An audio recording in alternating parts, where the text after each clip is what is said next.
Bonjour à tous et bienvenue sur Radio Jesus Maria.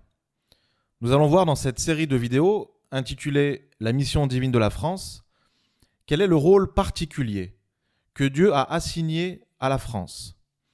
Nous allons voir également que l'histoire de France est intrinsèquement liée à l'histoire de l'Église. Nous découvrirons ces rois, ces évêques et ces saints qui ont fabriqué cette France catholique et royaliste. Rien à voir avec cette république judéo-maçonnique qui est l'anti-France. Pour cela, je vais vous lire notamment 2 livres. Le premier, La mission divine de la France, du marquis de la Franquerie, et le deuxième, La Vierge Marie, dans l'histoire de France, également du marquis de la Franquerie. Vous pourrez vous procurer ces ouvrages dans les liens dans la description en dessous de la vidéo. Chaque nation, comme chaque individu, a reçu une mission qu'elle doit accomplir, a dit Joseph de Maistre. Celle de la France est d'exécuter les gestes de Dieu. Gesta Dei per Francos. C'est un adage en latin qui veut dire les gestes de Dieu par les Francs. En effet, Dieu a toujours préparé ses voies. De toute éternité, dans sa prescience des événements, il avait jeté son dévolu sur notre pays et choisi notre peuple pour succéder au peuple juif et remplir pendant l'ère chrétienne la mission divine qui avait été assignée à ce dernier sous l'Ancien Testament. Cette mission a été et demeure la plus glorieuse de toutes celles qu'il a jamais confiées à une nation. Aussi parce que cette mission, en raison même de son importance, fera encourir fatalement à la France les assauts répétés de l'enfer déchaîné, va-t-il dans sa prescience des événements lui donner, à la France, un protecteur d'autant plus puissant que les attaques infernales seront plus farouches. Il choisit alors le plus puissant et le premier de tous les anges, le chef de toutes les milices célestes, le grand vainqueur de Satan, Saint Michel, qui est associé à toutes les grandes pages de notre histoire et qui inspirera personnellement notre Sainte Jeanne d'Arc et lui déclara « Je suis Michel, le protecteur de la France ». Déjà, les peuplades de la Gaule croyaient à l'immortalité de l'âme et méprisaient la mort, et bien avant la naissance du Christ, avaient le culte de la Vierge, qui devait enfanter le Sauveur du monde.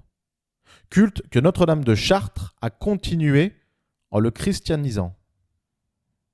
Ecce Virgo concipiet, et pariet filium. C'est dans Isaïe chapitre 7, verset 14. Une vierge concevra et enfantera un fils, l'Emmanuel. Cette prophétie d'Isaïe était connue un peu partout dans le monde païen. Cela s'explique facilement par le fait que tous les peuples ont conservé et se sont transmis verbalement des échos de la tradition primitive, reçus de Dieu par nos premiers parents et par les patriarches, et jamais complètement effacés par l'idolâtrie. Et aussi parce qu'après la dispersion des Juifs, leurs livres saints furent connus peu à peu partout où ils allèrent. Donc quand le marquis de la Franquerie parle de tradition primitive, il parle de cette tradition qu'ont reçue Adam et Ève et les patriarches de Dieu. Mais alors que la plupart du temps, les peuples méprisaient ces prophéties ou les traitaient de fiction poétique, le peuple gaulois, lui, conservait cette antique tradition avec une foi et une piété profonde. La Providence permit en effet que les druides lui inculquassent ce culte, ainsi que quelques autres croyances et rites qui devait favoriser l'établissement du christianisme en Gaule, tels que l'immortalité de l'âme, son châtiment ou sa récompense dans l'autre vie suivant ses fautes ou ses mérites. Il croyait que le sacrifice humain était nécessaire pour racheter les crimes des hommes et apaiser la juste colère divine. Et il y avait bien une part de vérité, puisque l'humanité n'a été rachetée que par le sang du juste, Jésus-Christ. La polygamie était interdite et la fidélité conjugale était de règle. Enfin, leur rite obligeait les druides à cueillir le sélago, la plante sacrée, pieds nus, les mains lavées, et après avoir sacrifié avec du pain et du vin, qui est une espèce de préfiguration du sacrifice eucharistique, de la Sainte Messe. Alors que chez les Romains, le polythéisme dégradait les individus et que les divinités elles-mêmes protégeaient tous les vices et y incitaient parfois, le culte druidique, à côté d'erreurs grossières et cruelles, inspirait aux Gaulois de nobles passions et forgeait en eux un caractère ardent, généreux, courageux et fidèle. Le grand centre religieux de la Gaule était la forêt de Chartres. Or, précisément, la colline où a été depuis bâtie la cathédrale était alors un bois sacré. Et au milieu de ce bois se trouvait une vaste grotte qu'éclairait à peine un jour sombre. Là, dit la tradition, en présence de toutes les notabilités de la nation convoquée, la 100e année avant la naissance de Jésus-Christ. Les druides élevèrent un autel à la Vierge qui devait lui donner le jour. Gravèrent sur cet autel l'inscription devenue depuis célèbre « Virgini pariturae » à la Vierge qui doit enfanter. Et Priscus, roi de Chartres, touché du discours prononcé en cette occasion par leur grand pontife, plein de confiance en ses promesses, consacra solennellement devant toute l'assemblée son royaume à cette reine future, qui devait enfanter le désiré des nations. On voit bien que la France a été consacrée à la très sainte Vierge Marie avant même l'arrivée, l'incarnation de notre Seigneur Jésus-Christ. Et donc que Marie a été reine de France déjà avant l'incarnation. Les assistants, émus de telles paroles, se consacrèrent eux-mêmes à cette Vierge privilégiée. Dès lors, ils conçurent les sentiments de la plus tendre vénération. On a trouvé également des vestiges de ce culte de la Vierge qui devait enfanter le Sauveur du monde à Nogent-sous-Coucy, à Lompont et jusqu'à Lyon. Il est en notre France une terre sacrée, bénie par une prédestination qui se perd dans les secrets de l'éternité, où bien avant Lompont, bien avant Chartres, la Vierge qui devait enfanter aurait fait éclater sa puissance, par elle moniale, la terre d'élection du Sacré-Cœur. 600 ans après le déluge, si l'on en croit la tradition, un formidable incendie, relaté d'ailleurs par Diodore de Sicile, ravagea l'Ibérie et la Celtique. Épouvantées, les populations du Val-d'Or implorèrent, dit-on, la Vierge qui devait enfanter et promirent de lui élever une pierre de témoignage. Le Val-d'Or fut épargné, et ce serait dans cette pierre de témoignage que bien des siècles plus tard, l'image de Notre-Dame de Romay aurait été taillée. Toujours est-il que le culte de la Vierge Marie est né à Paray depuis des siècles, et qu'autour de l'antique Madone, les miracles se sont multipliés. Guérison, résurrection des corps et des âmes. Les générations chrétiennes devaient être conduites au Fils par la Mère. Ad Iesum per Mariam. C'est comme ça qu'on va à Jésus, c'est par Marie. Il est venu en ce monde par Marie, et nous devons aller à lui par Marie. C'est dans l'ordre des choses. C'est tel que Dieu l'a établi et tel que Dieu le veut. Voilà, c'est comme ça que ça se passe de toute façon. Qu'on le sache ou non. Ainsi, bien avant la naissance de Marie, notre terre de France était le centre d'un culte en son honneur, et par avance lui était consacrée, comme si Dieu avait voulu choisir et préparer un royaume privilégié ici-bas pour la reine du ciel. Après la conquête romaine, l'empereur Claude voulut supprimer le druidisme et imposer aux Gaulois les dieux romains. Ce fut une autre permission de la Providence, afin de favoriser sur leur territoire l'établissement d'une religion nouvelle, donc le christianisme, qui, tout en s'harmonisant mieux sous certains rapports avec la leur, proscrivait absolument le polythéisme hybride de leur maître. Aussi, quand les premiers disciples du Christ arrivèrent en Gaule pour y apporter la bonne nouvelle, trouvèrent-ils le terrain des âmes tout préparé pour recevoir la bonne semence. Ils s'appuyèrent sur le culte de la Virginie Pariturae et annoncèrent qu'elle vivait et avait mis au monde le Sauveur Christ, qu'il venait prêcher. C'est Marie qui a présidé à l'éclosion de notre nationalité, disait le cardinal Donnet. De même que par elle le Christ avait fait son entrée dans le monde, de même aussi la religion du Christ pénétra par elle dans notre pays.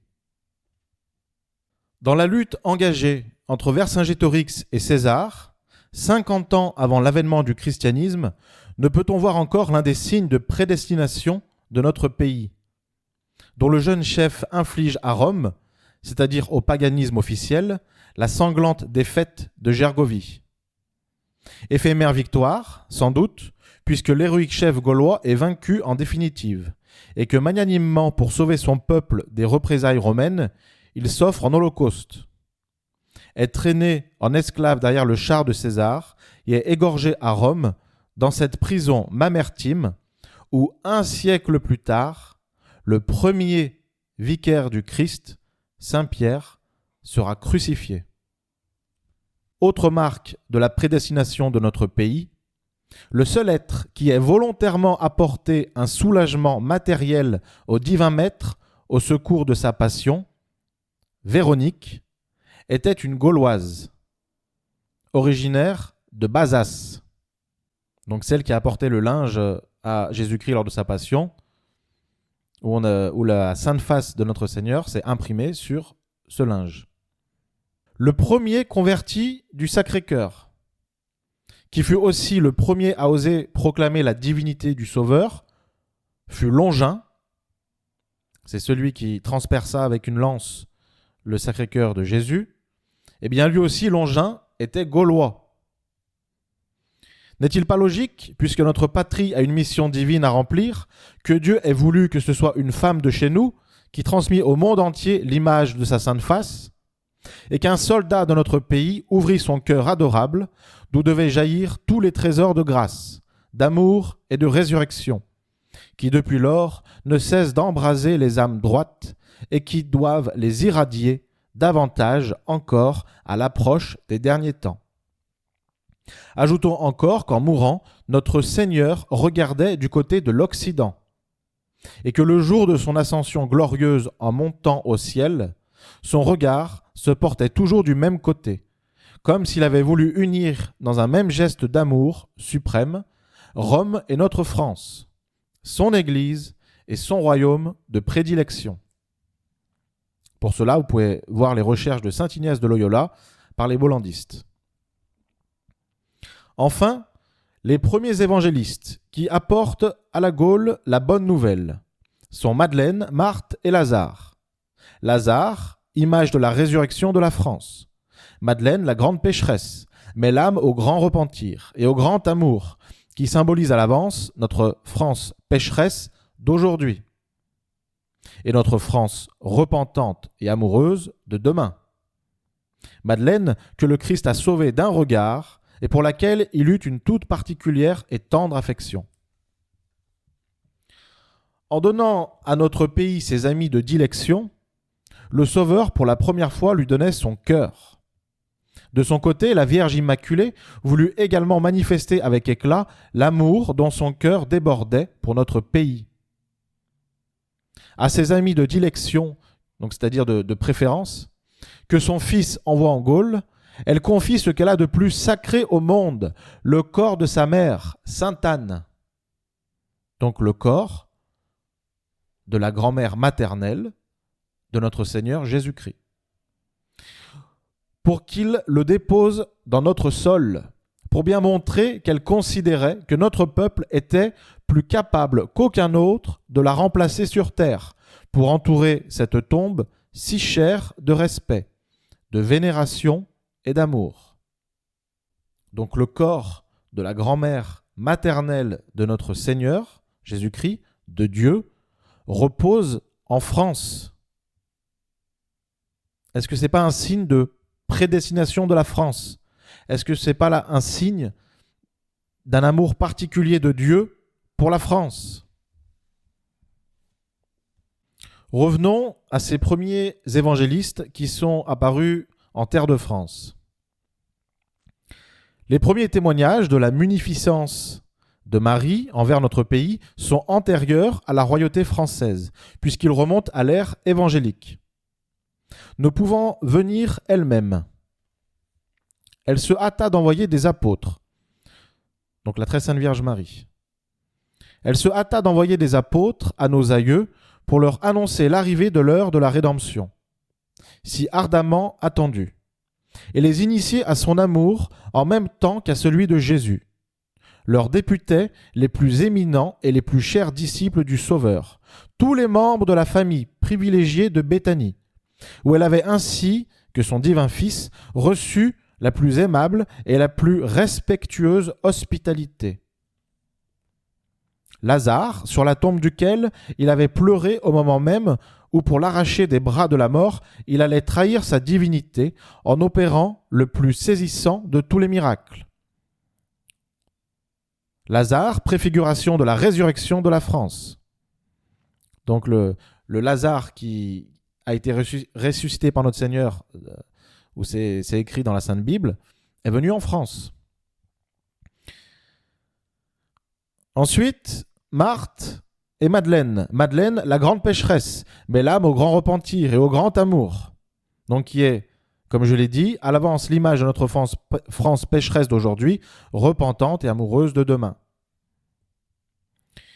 À ses plus tendres amis, elle adjoint sa propre famille, Marie Jacobée, donc la propre famille de la très sainte Vierge Marie. Marie Jacobée, mère de Saint Jacques le Majeur et de Saint Jean l'Évangéliste, le bien-aimé qui reposa sur le cœur de Jésus. Et Marie Salomé, deux fervents disciples également, Maximin et Sidoine, l'aveugle guéri par notre Seigneur, lui aussi préfiguration de l'aveuglement de notre pays et de son retour miraculeux à la lumière de la foi. Enfin, Sarah et Marcel, les fidèles servantes des saintes femmes. Maintenant, on va voir comment elles sont venues en France. C'est intéressant. Vous allez voir. À ce moment, la haine du peuple déicide, donc les Juifs, voulant faire disparaître les témoins les plus gênants de la vie et des miracles de Jésus, servit les desseins de Dieu et de Marie. Les mettre à mort eût été trop compromettant.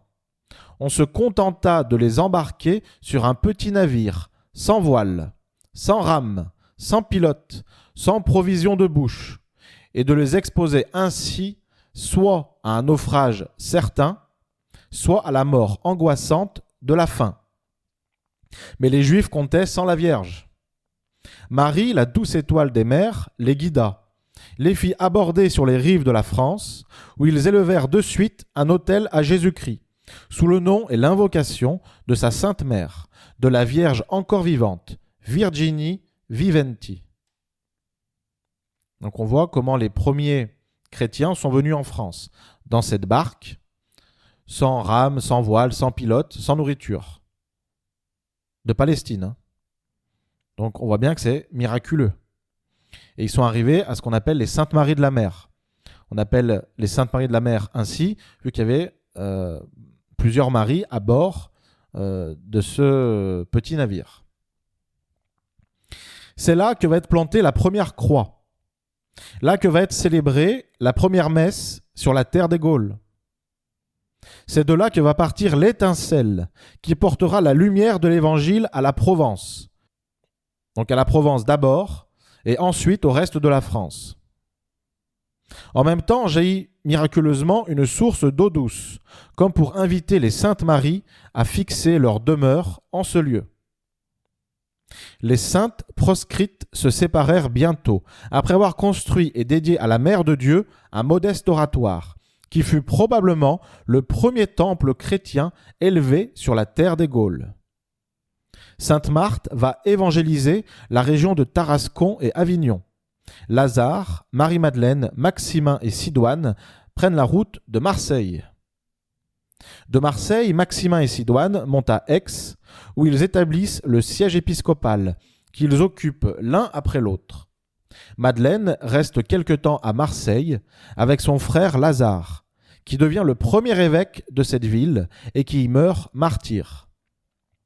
Elle va ensuite rejoindre Maximin et Sidoine, dont elle partage l'apostolat, puis elle se retire au désert, où elle vit les 30 dernières années de sa vie dans une grotte connue depuis sous le nom de Sainte-Baume. Je vous invite à aller à la Sainte-Baume. Bon, c'est magnifique, bien sûr, mais c'est là où Sainte Marie-Madeleine a passé en pénitence les 30 dernières années de sa vie. Quant à Marie Jacobée et Marie Salomé, elles fixèrent leur résidence, avec Sarah leur servante, à côté du petit oratoire, et convertirent les pêcheurs des bords de la mer, les bergers et les cultivateurs de la Camargue. C'est là qu'elles moururent et furent enterrées. Il y a lieu de souligner que l'arrivée en Gaule des plus tendres amis et de la propre famille de la Vierge Marie et de son divin Fils eut lieu le 2 février de l'an 43. Donc on a la date précise. Au début même de cette année, qu'allait voir le prince et le chef des apôtres, Saint Pierre, s'installer à Rome. Comme si Dieu avait voulu marquer nettement, dès l'origine, le lien indissoluble qui unit la France à l'Église, et montrer ainsi qu'elles doivent, dans la suite des âges, être toujours unies, dans la douleur comme dans les triomphes, et jouir toutes deux de la pérennité promise par le Christ à l'Église, et qu'un pape assura à la France parce qu'elle était le royaume de Marie. Donc le pape doit toujours être uni au roi de France. Et également, le roi de France doit toujours être uni au pape. Encore faut-il qu'il y ait un pape, évidemment. Nous pensons que le dernier pape, c'est Pie XII, vu que les autres sont des apostats, des imposteurs et des maranes. Pour faire simple, en gros. Là ne s'arrêtèrent pas les tendresses de Marie pour notre patrie. Une tradition de l'église de Rennes, confirmée par saint Épiphane au 5e siècle, assure que saint Luc, si bien nommé l'évangéliste de la Sainte Vierge, traversa toute la Gaule méridionale et prêcha aux environs de Rennes. Donc saint Luc qui a écrit l'évangile selon saint Luc est venu évangéliser aux environs de Rennes. C'est extraordinaire quand même. Après l'Assomption dans les demeures célestes de la très sainte mère du Sauveur, écrit Robert de Torigny, abbé du Mont-Saint-Michel, Amadour, averti par elle, passa dans les Gaules, avec son épouse Véronique. Tous deux avaient été au service de Marie et de Jésus, service tout d'amour et de désintéressement. Véronique n'est autre à la fois que l'hémorroïs, qui fut guérie par l'attouchement de la robe de Jésus, et la femme généreuse de la 6e station du chemin de la croix, qui fut récompensée de son courage et de sa charité par l'impression sur son voile de l'auguste face du Seigneur. Sainte Véronique. Après avoir aidé saint Martial dans son apostolat, Véronique mourut à Soulac, auprès d'une chapelle dédiée à Notre-Dame. Après sa mort, Amadour vint en Quercy, où il éleva un oratoire consacré par saint Martial à la Mère de Dieu. Il y fut enterré et donna son nom à l'un des plus célèbres pèlerinages français de la Vierge, Rocamadour. Je vous encourage vivement à aller également à Rocamadour. C'est magnifique et c'est un grand lieu de pèlerinage français. Marie trouva qu'elle n'avait pas encore assez fait. À son lit de mort se trouvait saint Denis de l'Aréopage, à ce moment évêque d'Athènes. Elle l'envoya en Gaule et lui donna sa suprême bénédiction pour le pays qu'il allait évangéliser. Il vint à Rome. Quel spectacle, écrit le chanoine Vidien. Vidieux. L'illustre Denis se prosterne lui-même devant le docteur des docteurs. Saint Clément, qui vient d'envoyer Julien à Évreux, et Claire à Nantes, donne plein pouvoir à Denis pour toute la Gaule. L'aéropagite visite les églises qu'il traverse et arrive à Lutèce.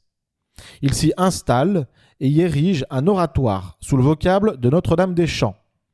Il inculque à ses disciples l'amour de Jésus et de Marie et les envoie évangéliser tout le nord de la Loire, fonde le premier monastère près d'Évreux va encourager les efforts de tous, passe en Espagne, puis revient à Paris recevoir la couronne du martyr, à Montmartre, qu'on appelle le Mont des Martyrs, sur cette colline où a été élevée la basilique du Sacré-Cœur. Donc Montmartre signifie le Mont des Martyrs. Son sang sera le baptême de la future capitale de la France.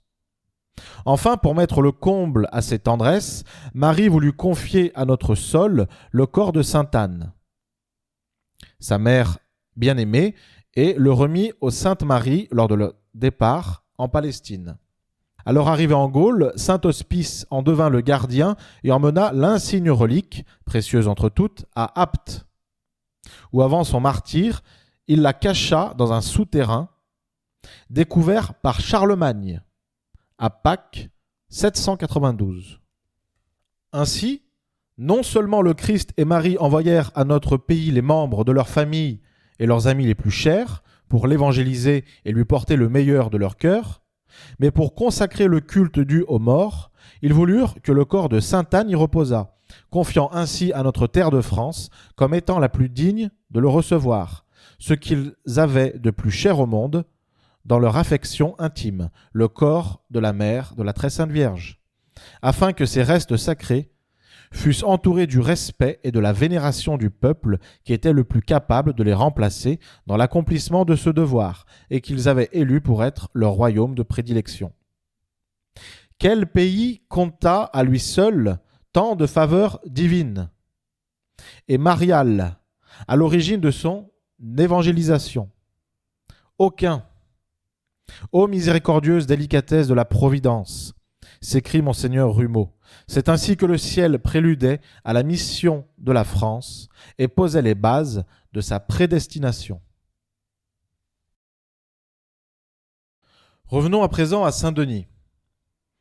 Nous avons vu qu'il a été martyrisé donc sur la colline des martyrs, donc on appelait Mont Martyrum, donc qui veut dire d'où le nom Montmartre. Et Saint-Denis a été, donc il était décapité, et il est enseveli à Saint-Denis, à la basilique Saint-Denis. Ses restes furent, de tout temps, l'objet d'une vénération particulière. Et il y a bien peu d'événements dans notre histoire auxquels l'abbaye de Saint-Denis ne soit mêlée. La basilique est le sanctuaire où sont enterrés tous nos rois et où est déposée la vieille bannière qui nous a si souvent conduits à la victoire au cri de Montjoie, Saint-Denis.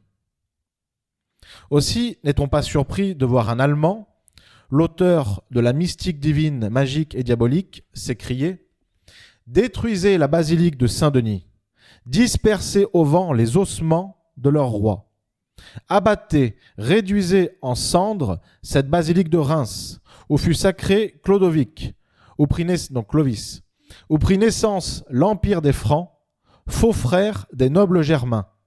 Incendiez cette cathédrale. » Il avait bien compris, le misérable, ce que sont Reims et Saint-Denis, les deux symboles de notre histoire nationale.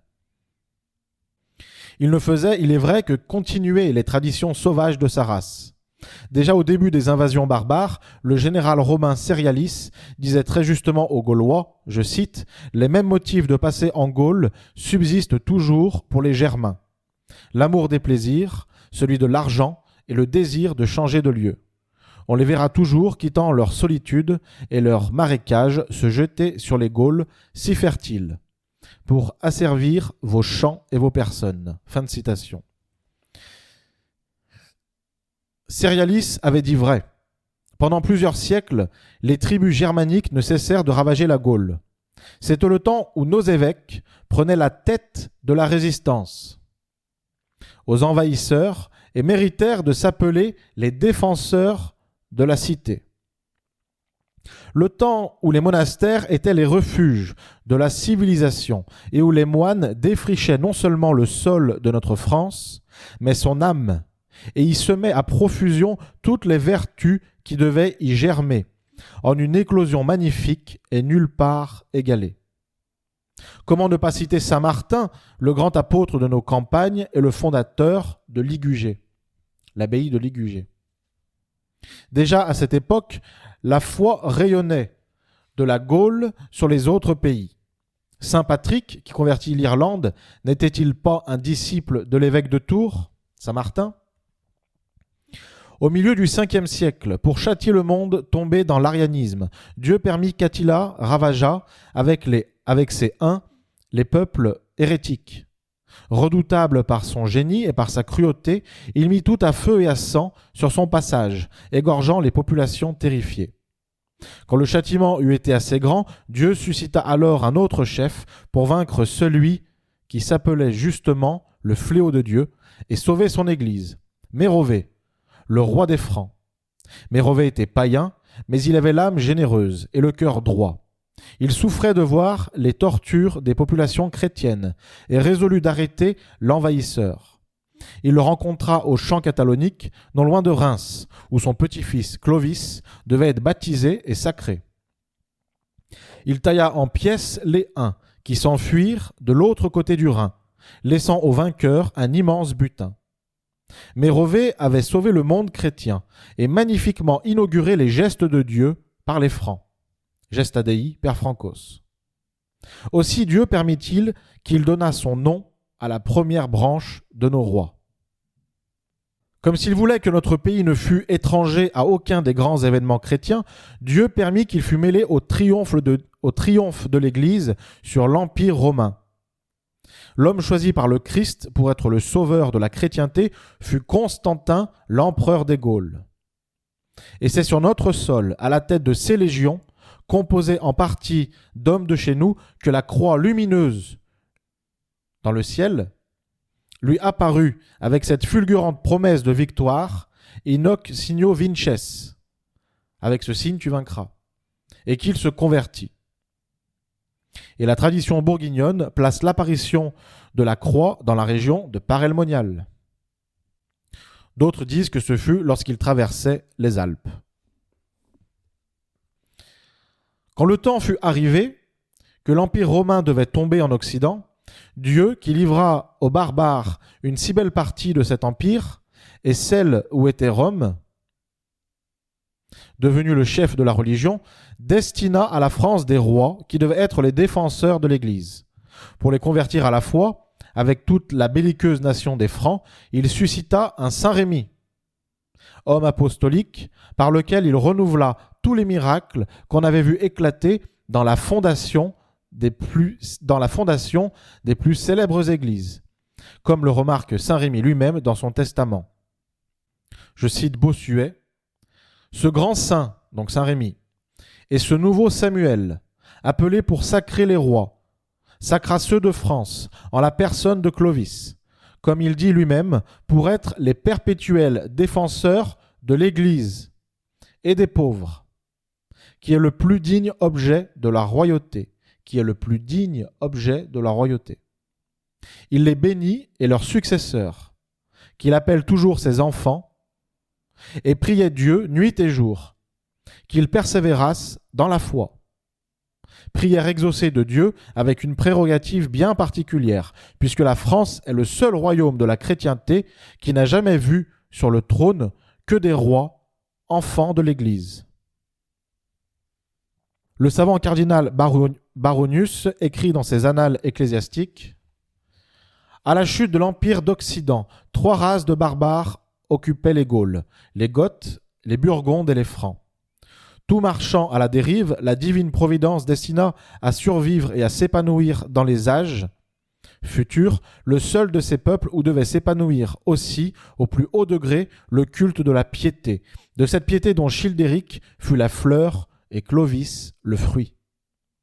Pour protéger son Église naissante contre les flots envahissants de l'hérésie et de la barbarie qui régnaient sur tous les trônes d'Orient et d'Occident, Dieu paraît avoir institué les rois de France et les a fait s'élever sur les ruines des peuples non catholiques disparus. C'est pour cela que tous les peuples entachés d'hérésie furent expulsés ou absorbés par les Francs, suivant la parole de notre Seigneur. Tout arbre que n'a point planté mon Père sera arraché. C'est dans Matthieu chapitre 15 verset 13. C'est pour cela que le royaume des Francs s'est épanoui dans une riche et luxuriante végétation arrosée par sa piété. Tout cela est d'une évidence qui se touche du doigt. Il ne fallait rien moins qu'un tel Saint-Rémy, d'une telle vertu, d'une telle inspiration divine, pour amener des ténèbres de la gentilité à la lumière de l'Évangile, la noble nation des Francs et son très illustre roi. Comme il ne fallait rien moins qu'un tel roi, Clovis, pour illustrer le premier de tous et à jamais son royaume de l'impérissable éclat de la religion du Christ, pour entourer d'un amour sans défaillance, d'une protection perpétuelle, cette même religion du Christ. C'est ce que reconnaissait le pape Pélage II. Ce n'est pas en vain, dit-il, ce n'est pas sans une admirable disposition que la Providence a placé la catholique France aux portes de l'Italie, et non loin de Rome. C'est un rempart qu'elle ménageait à toutes deux. Donc la France est un rempart pour l'Église et l'Église est un rempart pour la France. La France doit protéger l'Église et les Français doivent protéger l'Église. C'est dans la prière des Francs. C'est d'ailleurs notre mission d'être le bouclier et l'épée de l'Église. Mission providentielle de la France proclamée par Grégoire IX écrivant à Saint Louis. Je cite, « De même qu'autrefois la tribu de Juda reçut d'en haut une bénédiction toute spéciale parmi les autres fils du patriarche Jacob, de même le royaume de France est au-dessus de tous les autres peuples. Couronné par Dieu lui-même de prérogatives extraordinaires, la tribu de Juda était la figure anticipée du royaume de France. » C'est le pape Grégoire IX qui a écrit cela à Saint-Louis. Voilà, nous venons de voir les origines chrétiennes de la France et nous voyons de voir que le français est catholique, tout simplement. C'est aussi simple que cela. Alors français, si vous voulez défendre la France, devenez catholique.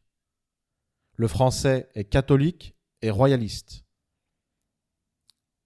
Il veut le roi que Dieu veut. Donc français, redevenez français. Vous pouvez vous abonner à la chaîne, aimer et partager ces vidéos. Elles sont disponibles en podcast sur Spotify, Deezer et Amazon Music. Merci pour votre écoute, que Dieu vous bénisse et que la très sainte Vierge Marie, image de l'Église, vous protège. Elle, la femme de la Genèse qui écrasera la tête du serpent Satan. À bientôt.